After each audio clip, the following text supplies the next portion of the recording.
Le prochain événement du calendrier prophétique de Dieu est l'enlèvement de l'Église, lorsque tous les croyants vivants sur terre seront soudainement arrachés de cette terre pour aller au ciel, en un clin d'œil. Pendant ce temps, sur la planète Terre, le monde luttera pour comprendre ce qui s'est passé et s'efforcera de se remettre de la disparition de millions de personnes.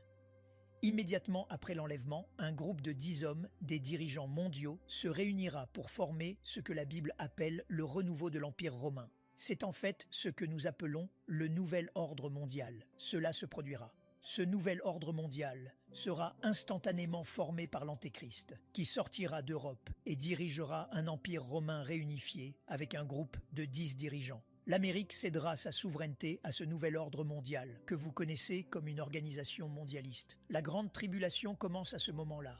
Nous voici, en tant qu'Église.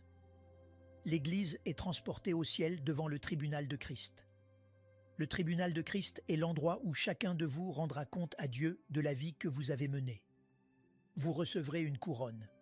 Il y a 5 couronnes que vous pouvez recevoir. Vous pourrez dire ce que vous avez fait dans la vie par la couronne que vous porterez, tout comme les insignes militaires sur l'épaule d'un soldat indiquent son rang.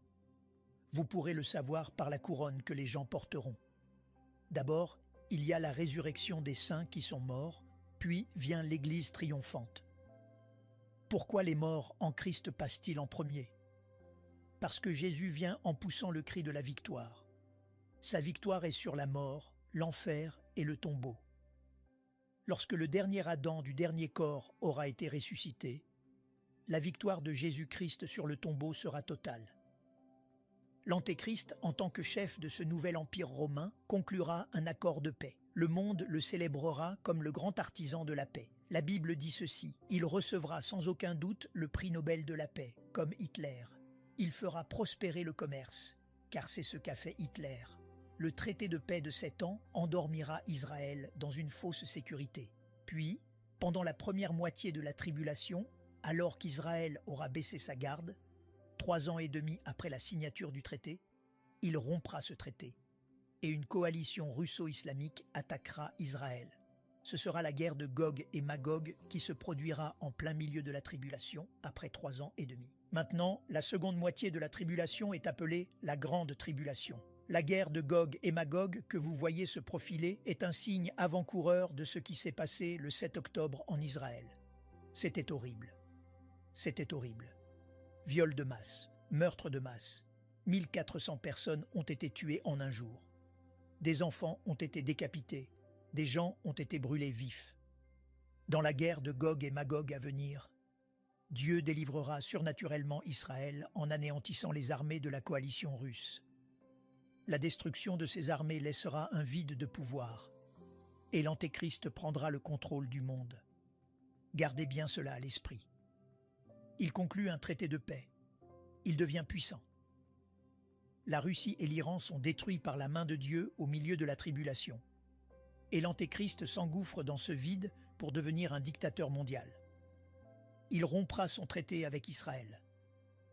L'Antéchrist dominera la dernière moitié de la tribulation en organisant un gouvernement mondial unique, une monnaie mondiale unique, une religion mondiale unique.